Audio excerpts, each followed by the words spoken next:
जय हिंद मित्रांनो, खाकीवेड पोलीस भरती यूट्यूब चॅनलवर आपले सहर्ष स्वागत आहे. तर मराठी व्याकरणाचे आज आपण 25 प्रश्न घेणार आहोत.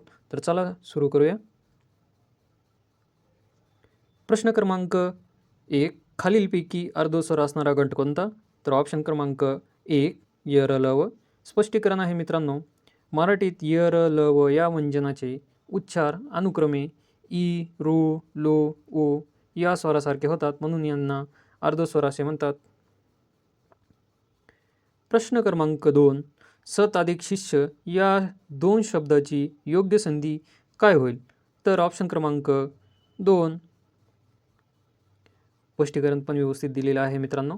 पहिल्या पदाच्या शेवटी आणि पुढे स आल्यास त बद्दल च आणि स बद्दल छ होऊन छ एकत्र येतात, त्यांना व्यंजन संधीचा नियम असे म्हणतात. प्रश्न क्रमांक 3, क्ष आणि ज्ञ यांना मराठी व्याकरणामध्ये काय स्थान आहे? तर याचं उत्तर आहे मित्रांनो, संयुक्त व्यंजने. स्पष्टीकरण पण बघू शकता. दोन किंवा अधिक व्यंजने एकत्र येऊन शेवटी त्यात स्वर मिसळला की संयुक्त व्यंजन बनते. क अधिक क्ष अधिक अ बरोबर क्ष. प्रश्न क्रमांक 4, शाब्बास असे यश पुढेही मिळव या वाक्यातील शाब्बास हे कोणत्या प्रकारचे अवयव आहे? तर याचं उत्तर आहे मित्रांनो, ऑप्शन क्रमांक 3 केवल प्रयोगी अवयव. स्पष्टीकरण आहे, मनातील आनंद, प्रशंसा, इतर भावना उत्स्फूर्तपणे व्यक्त करणाऱ्या अवयवांना केवल प्रयोगी अवयव असे म्हणतात. प्रश्न क्रमांक 5, हिमालय हा भारतातील सर्वात उंच पर्वत आहे. या वाक्यातील हिमालय हे कोणते नाव आहे? तर याचं उत्तर आहे मित्रांनो, ऑप्शन क्रमांक 2 विशेष नाम.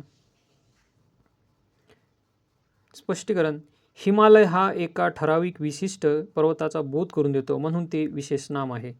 प्रश्न क्रमांक 6, आपण स्वतःहून पुढे आले पाहिजे या वाक्यातील स्वतः हे कोणते सर्वनाम आहे? तर याचं उत्तर आहे मित्रांनो, ऑप्शन क्रमांक 3 आत्मवाचक. स्पष्टीकरण, जेव्हा आपण किंवा स्वतः या शब्दाचा अर्थ स्वतः असा होतो तेव्हा ते आत्मवाचक सर्वनाम असते. प्रश्न क्रमांक 7, आईने बाळाला हसविले या वाक्यातील हसविले हे कोणत्या प्रकारचे प्रयोग आहे? तर याचं उत्तर आहे मित्रांनो, प्रयोजक क्रियापद. स्पष्टीकरण बघा, जेव्हा कर्ता ती क्रिया स्वतः करत नसून दुसऱ्याकडून करून घेतो तेव्हा त्या क्रियापदाला प्रयोजक क्रियापद असे म्हणतात. प्रश्न क्रमांक 8, गरुड या शब्दाचे स्त्रीलिंगी रूप खालीलपैकी कोणते? तर याचं उत्तर आहे मित्रांनो, ऑप्शन क्रमांक 4 गरुड हा गरुडाचे लिंग बदलत नाही म्हणून. स्पष्टीकरण, गरुड, घुबड, कावळा यासारखे काही प्राण्यांचे पक्ष्याचे लिंग नेहमी पुल्लिंगीच राहते, त्यांच्यात बदल होत नाही. एकवचन व अनेकवचनात सारखेच राहतात. प्रश्न क्रमांक 9, वाळू या शब्दाचे अनेकवचन काय होईल? वाळू या शब्दाचे अनेकवचन वाळूच राहतात मित्रांनो. स्पष्टीकरण, उकारांत स्त्रीलिंगी नामाचे अनेकवचन काही वेळा बदलत नाही. वाळू शब्दाचे एकवचन व अनेकवचन सारखेच राहते. प्रश्न क्रमांक 10, मुलांनी शिक्षकांना मान द्यावा या वाक्यातील शिक्षकांना या शब्दाची विभक्ती कोणत्या प्रकारची आहे? तर याचं उत्तर आहे मित्रांनो, ऑप्शन क्रमांक 2 चतुर्थी. स्पष्टीकरण बघू शकता मित्रांनो, जेव्हा वाक्यात दान किंवा भेटीचा संबंध येतो तेव्हा ना प्रत्यय चतुर्थी विभक्तीचा संप्रदान मानला जातो. द्वितीय केवळ कर्म जोडण्यासाठी येते. प्रश्न क्रमांक 11, शिक्षकांनी विद्यार्थ्यांना शिकवावे या वाक्यातील प्रयोग ओळखा. तर याचं उत्तर आहे ऑप्शन क्रमांक 3 भावे प्रयोग.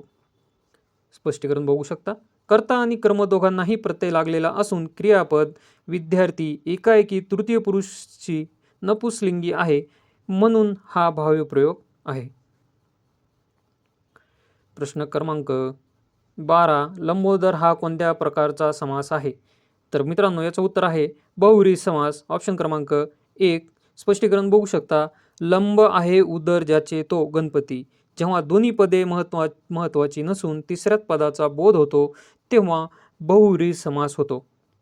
प्रश्न क्रमांक 13, आबाळागत माया तुझी आम्हावरही राहू दे या ओळीतील अलंकार ओळखा. मित्रांनो थोडी प्रिंट मिस्टेक झालेली आहे, समजून घ्या. याचं उत्तर आहे ऑप्शन क्रमांक 2 उपमा. स्पष्टीकरण. वाक्य रचनेमध्ये गत सारखा सम हे साम्यवाचक शब्द आल्यास तेथे उपमा अलंकार होतो. येथे मायेची तुलना आबाळशी केली आहे म्हणून. थोडी प्रिंट मिस्टेक झालेली आहे मित्रांनो, तर माफ करा. प्रश्न क्रमांक 14. तो दररोज शाळेत धावत असे या वाक्यातील काळ ओळखा. तर याचं उत्तर आहे मित्रांनो ऑप्शन क्रमांक 3 रीती भूतकाळ. स्पष्टीकरण बघू शकता. भूतकाळात एखादी क्रिया सातत्याने करण्याची रीत किंवा सवय दाखवली असेल तर त्याला रीती भूतकाळ असे म्हणतात. प्रश्न क्रमांक 15. पाऊस पडला तर शेतकरी आनंदित होईल हे वाक्य कोणत्या प्रकारचे आहे? तर बघू शकता मित्रांनो तुम्ही ऑप्शन क्रमांक 1 संकेतार्थी वाक्य. स्पष्टीकरण बघा मित्रांनो, जर तर चा किंवा आटीचा बोध करून देणाऱ्या वाक्यांना संकेतार्थी वाक्य असे म्हणतात. प्रश्न क्रमांक 16. तट या शब्दाचा समानार्थी शब्द कोणता? तर ऑप्शन क्रमांक 1 किनारा. स्पष्टीकरण बघू शकता. नदी किंवा समुद्राच्या काठाला तट किंवा किनारा म्हणतात. प्रश्न क्रमांक 17. आळशी या शब्दाचा योग्य विरुद्धार्थी शब्द निवडा. ऑप्शन क्रमांक उत्तर आहे मित्रांनो ऑप्शन क्रमांक 2 उद्योगी. स्पष्टीकरण बघू शकता. आळशी काही न करणारा चा अचूक विरुद्धार्थी शब्द उद्योगी, सतत काम करणारा असा होतो. प्रश्न क्रमांक 18. कंठस्नान घालणे या प्रचाराचा अचूक अर्थ काय? तर बघू शकता मित्रांनो ऑप्शन क्रमांक 2 ठार मारणे. स्पष्टीकरण पण बघू शकता. युद्धात किंवा लढाईत शत्रूला कंठस्नान घालणे म्हणजे त्याला ठार मारणे होय. प्रश्न क्रमांक 19. हातच्या कंकणाला आरसा कशाला या म्हणीचा अर्थ काय? तर तुम्ही बघू शकता मित्रांनो ऑप्शन क्रमांक उत्तर आहे ऑप्शन क्रमांक 2 प्रत्यक्ष पुराव्याला कोणत्याही पुराव्याची गरज नसते. स्पष्टीकरण. जी गोष्ट अगदी स्पष्ट आणि समोर आहे ती सिद्ध करण्यासाठी वेगळ्या पुराव्याची गरज भासत नाही. प्रश्न क्रमांक 20. मरणोत्तर प्रसिद्ध झालेला ग्रंथ या शब्दसमूहासाठी एक शब्द निवडा.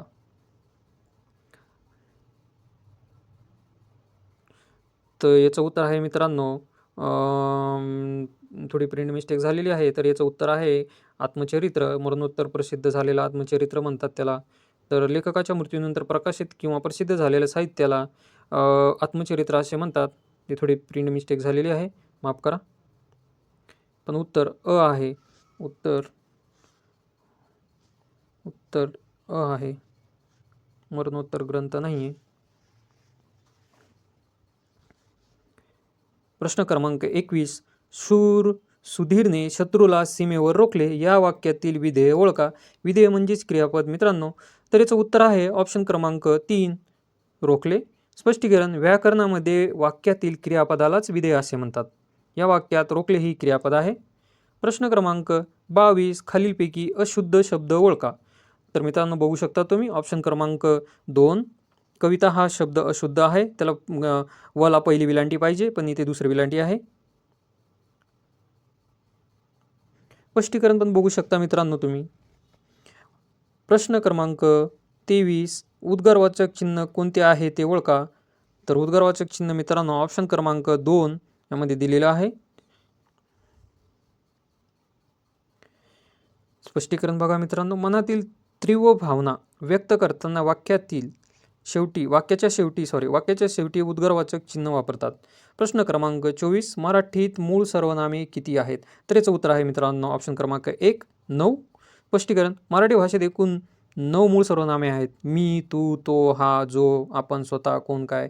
यामध्ये लिंगानुसार किती बदलतात, वचनभेदानुसार किती बदलतात हे तुम्ही बघू शकता मित्रांनो. हे पाठ करून ठेवा. प्रश्न क्रमांक 24. उंटावरचा शहाणा या अलंकारिक शब्दाचा अर्थ काय? तर तुम्ही उत्तर बघू शकता मित्रांनो ऑप्शन क्रमांक 2 मूर्खपणाचा सल्ला देणारा. स्पष्टीकरण बघू शकता. प्रत्यक्ष कामात काही मदत न करता दुरून फुगटचे आणि मूर्खपणाचे सल्ले देणारा व्यक्तीला उंटावरचा शहाणा असे म्हणतात. तर असे आपले 25 प्रश्न झालेले आहे मित्रांनो. जर व्हिडिओमध्ये काही प्रिंट मिस्टेक किंवा काही आमच्याकडून चुका झालेल्या असतील तर माफ करा. आणि आजचे 25 प्रश्न कसे वाटले मित्रांनो तुम्हाला, तर प्लीज कमेंटमध्ये कमेंट करा आणि चॅनलला फॉलो करा. जय हिंद मित्रांनो. धन्यवाद.